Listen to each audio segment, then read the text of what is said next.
Movie के शुरू में हम लोग जेमी और लिजा नाम के हस्बैंड वाइफ को देख पाते हैं। उन्हें एक पार्सल मिलता है, पर उस पे किसी का नाम नहीं लिखा था। वो लोग इस पार्सल को खोलते हैं तो इसमें से उन्हें एक वेंट्रिलोक्विस्ट डॉल मिलता है। देन जेमी बाहर जाता है डिनर खरीदने के लिए और लिजा डॉल को बेडरूम में लाती है। लिजा चाहती है कि ये डॉल जेमी की चीखें निकाल दे। ये कहकर वो उसे बेडशीट से कवर कर देती है, लेकिन अचानक से सब कुछ एकदम शांत हो जाता है, एकदम डेड साइलेंट। और बेडरूम से उसे कुछ आवाजें सुनाई देती है। वो दबे पाँव चेक करने जाती है और बेडशीट को हटाते ही वो डॉल लिजा को मार देता है। जेमी वापस आकर देखता है लिजा मर चुकी है। उसका मुंह पूरा खुला हुआ है और उसकी जीभ भी गायब है।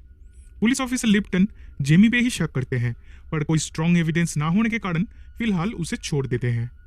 घर वापस आके वो उस डॉल और उस बॉक्स को अच्छे से चेक करता है तो उसे मेरी शॉ का नाम दिखता है, जो रेवेंसफेयर नाम के एक टाउन में रहती थी।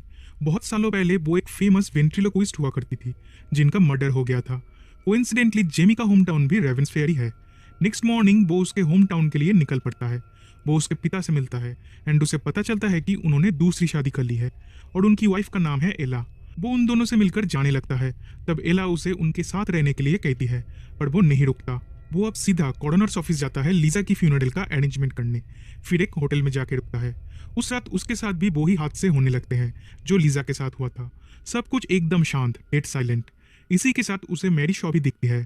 वो जल्दी से लाइट ऑन कर देता है और सब कुछ फिर से नॉर्मल हो जाता है। उधर हेनरी लीजा की फोटो ले रहे थे, तब उन्हें उनकी वाइफ मैरियन की आवाज सुनाई देती है। वो बेसमेंट में बैठी थी। हेनरी उन्हें बाहर निकाल लेते हैं। अगली सीन में लीजा का फ्यूनरल दिखाया जाता है। वहां जेमी को एक औरत जंगल के अंदर जाती हुई दिखती है। जेमी उनका पीछा करने लगता है और तभी मैरियन आके उसे मेरी शॉ के बारे में बताती है। वो एक पोएम कहती है जो मेरी शॉ को लेकर बनाया गया था, लेकिन तभी हेनरी आके उसे ले जाते हैं। जाते जाते मैरियन एक बात कहती है, बेरी द डॉल, यानी कि उस डॉल को दफना दो। जेमी होटल वापस आके उस डॉल को अच्छे से चेक करता है तो उसे उसका नाम पता चलता है, बिली। वो इमीडिएटली उस डॉल को लेके कब्रिस्तान के लिए निकल पड़ता है। कुछ देर खोजने के बाद उसे बिली की कब्र मिलती है। वो बिली को दफनाने लगता है और उस टाइम बिली जेमी की तरफ ही देख रहा था। फिर कार में बैठते ही उसे किसी का शैडो दिखाई देता है और अजीब सी आवाजें सुनाई देती है। दिन अचानक से कार की विंडो में उसे बिली दिखाई देता है। वो चौंक जाता है और बाहर निकल के चेक करता है, पर उधर कोई नहीं था। होटल वापस आके वो फ्रेश होने लगता है और तभी ऑफिसर लिप्टन वहां आ जाते हैं और उनके हाथ में था वो ही डॉल, बिली। वो जेमी से पूछते हैं कि वो इस डॉल को दफना क्यों रहा था।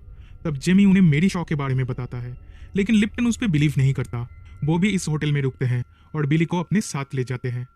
अगली सुबह लिप्टन बाहर जाते ही वो उसके रूम से बिली को चुरा लेता है और फिर कॉर्नर हेनरी के घर पे जाता है।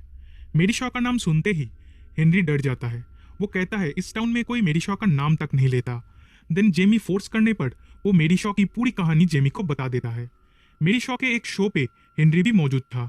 उस दिन ऑडियंस पे बैठा ये लड़का कहता है कि बिली रियल नहीं है और उसने मेरी शॉ की लिप्स को हिलते हुए देख लिया है। ये सुन के मेरी शॉ बहुत ही गुस्सा हो गई थी और इसके बाद वो लड़का भी गायब हो गया था। मेरी शॉ का भी मर्डर हो गया था। मेरी शॉ ये सब डॉल्स खुद ही बनाती थी। उनके पास ऑलमोस्ट 100 डॉल्स थी। हेनरी के पिता भी एक कॉर्नर थे। मेरी शॉ की आखिरी इच्छा ये थी कि उनके साथ उनकी 100 डॉल्स को भी दफनाया जाए और उन्हें भी एक डॉल में कन्वर्ट कर दिया जाए। हेनरी के पिता ठीक वैसा ही करते हैं। फिर जब हेनरी मैरी की लाश को देखने जाता है तब गलती से वो नीचे गिर जाती है और तभी उसे मैरी की घोस्ट दिखाई देती है। वो अपना मुंह कवर कर लेता है ताकि वो चीख ना पाए और फिर उसके पिता आके उसे संभालते हैं। Now back to the present days. Henry Jamie को कुछ फोटोग्राफ्स दिखाते हैं जो इसी टाउन के लोगों की थी। इन सब का मर्डर हुआ था और सबकी जीभ काट ली गई थी। हेनरी ये भी कहते हैं इस लिस्ट में आखिरी विक्टिम जेमी की वाइफ लीजा है। देन हम ऑफिसर लिप्टन को कब्रिस्तान में देख पाते हैं जो सारी डॉल्स की कब्र खोद रहे होते हैं और जेमी उसी पुराने थिएटर में जाता है कुछ क्लूज ढूंढने के लिए ताकि वो साबित कर सके कि मेरी शॉ की कहानी रियल है। उधर उसे एक बुक मिलती है जिसमें डॉल्स बनाने की इंस्ट्रक्शंस थी। उसमें एक पेज था जिसमें लिखा था to make the perfect doll. इस बुक में उस मिसिंग लड़के का भी इंफॉर्मेशन था। उसका नाम था माइकल एशन, यानी कि ये लड़का जेमी के फैमिली का ही था। दिन अचानक से फिर से सब कुछ साइलेंट होने लगता है, एकदम शांत। जेमी को किसी की घोस्ट दिखाई देती है और वो फौरन थिएटर से निकल जाता है। दूसरी तरफ हेनरी देखते हैं मैरियन बिली के साथ अकेले में बात कर रही है। वो गुस्सा होकर बिली को अपने ऑफिस रूम में लाकर रख देते हैं। कुछ देर बाद उन्हें मैरियन की रोने की आवाज सुनाई देती है। वो चेक करने जाते हैं पर खुद ही उसके अंदर लॉक हो जाते हैं। तब उन्हें मेरी शॉ की घोस्ट दिखती है तो वो चीखते हैं और मेरी शॉ उनका भी जीभ काट लेती है। जिससे वो भी मार जाते हैं। मेरी उनका जीप खा लेती है और कहती है, your voice is mine now Henry. यानी कि मेरी जिस इंसान की जीप काट लेती थी वो उस इंसान की आवाज़ में बात कर सकती थी। उधर जेमी उसके पिता के पास जाता है माइकल एशन और मेरी शॉ के बीच क्या कनेक्शन है ये जानने के लिए। वो कहते हैं माइकल एशन उनके अंकल थे, एक दिन वो गायब हो गए। सब लोग मानने लगे ये मेरी शॉ का ही काम है। तो एशन फैमिली और इस टाउन के कुछ लोगों ने मिलकर मेरी शॉ का मर्डर कर दिया। उन्होंने मेरी शॉ की चीखें निकलवाई और उसकी जीप काट दी। But she didn't stay dead, she came back and took her revenge. वो एक एक करके उन सारे लोगों को मारने लगी जो उसके मर्डर में इन्वॉल्व थे। उसने उन लोगों की बीवी बच्चों को भी नहीं छोड़ा। इस कर्ज से बचाने के लिए ही आज तक जेमी को उसके पिता अपने आप से दूर रखते थे, पर इससे कोई फायदा नहीं हुआ। मेरी ने जेमी को ढूंढ ही लिया। इसके बाद जेमी वहां से जाने लगता है, पर ऑफिसर लिप्टन वहां आ जाते हैं। वो कहते हैं कब्रिस्तान से 100 के 100 डॉलर्स ही गायब है। वो जेमी को अरेस्ट करने ही वाले थे कि तभी हेनरी का कॉल आता है। हेनरी कहते हैं कि वो प्रूव कर सकते हैं कि लीजा का मर्डर मेरी शॉ ने ही किया है, इसलिए वो उसे उसी थिएटर में मिलने बुलाते हैं। पर यह कैसे हो सकता है, क्योंकि हेनरी तो मर चुका था। दैट मीन्स मेरी शॉ ने खुद हेनरी की आवाज में जेमी को उस थिएटर में बुलाया है। तब जेमी किसी भी तरह लिप्टन से बच के निकल जाता है और लिप्टन भी उसका पीछा करते हैं। थिएटर में जेमी को हेनरी एक पर्टिकुलर रूम में बुलाते हैं। ऑफिसर लिप्टन भी एक शॉटगन लेके वहां पहुंच जाते हैं। अब लिप्टन को भी हेनरी की आवाज सुनाई दे रही थी। कब्रिस्तान में मिसिंग उन 100 डॉलर में से 99 डॉलर्स यहाँ पे थी। बस बिली का बॉक्स खाली था, क्योंकि वो हेनरी के घर पे था। उन्हें माइकल एशन भी मिल जाते हैं, जो 17 साल पहले गायब हुए थे। मेरी शॉ ने उसे भी डॉल में कन्वर्ट कर दिया था। लेकिन अचानक से सब कुछ शांत होने लगता है।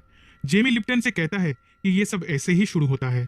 तब सारे डॉल्स अपने लेफ्ट की तरफ देखने लगते हैं, जहां एक क्लाउन डॉल रॉकिंग चेयर पे बैठा था। जेमी 2 बार पूछता है, मैरी शॉ, मैरी शॉ। वो डॉल रिप्लाई देती है।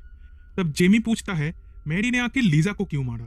तब मैरी जेमी को अपने पास बुलाती है। वो कहती है लीजा प्रेग्नेंट थी और उसे लड़का होने वाला था।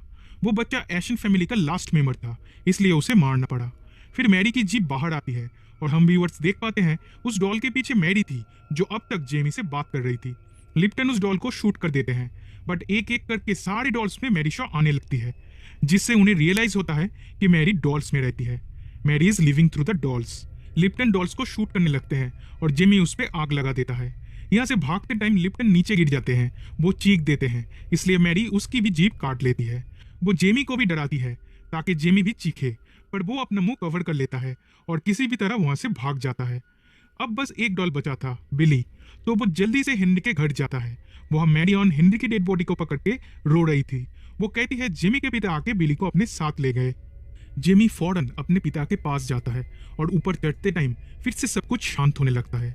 तब उसे किसी की आवाज सुनाई देती है, तुमने मुझे क्यों दफनाया जेमी, मैं यहाँ हूँ। फाइनली उसे बिली मिल जाता है, लेकिन तभी पर्दों के पीछे से मैरी शॉ की घोस्ट निकल के आती है और वो बिली को फायरप्लेस में डाल देता है। फिर वो अपने पिता को देख पाता है, लेकिन उन्हें देखकर जेमी शॉक्ड हो जाता है, क्योंकि उसके पिता मर चुके हैं। वो तो बस एक लाइफ साइज डॉल है जिसे उसकी स्टेप मदर एला कंट्रोल करती है। एला और कोई नहीं, मेरी शॉ ही है। एला ने ही बिली को कुरियर किया था जेमी के पास, और मेरी शॉ जो परफेक्ट डॉल बनाना चाहती थी वो डॉल और कोई नहीं, एला ही थी। जेमी अब सब समझ चुका था। वो पीछे मुड़ता है तो उसके पीछे एला खड़ी थी। वो पूछती है, now who is the dummy. Then her face turns evil and ghostly. Jamie जोर से चीख देता है और बस जेमी के साथ भी वही होता है जो बाकियों के साथ हुआ था। मूवी यहीं पे एंड हो जाती है।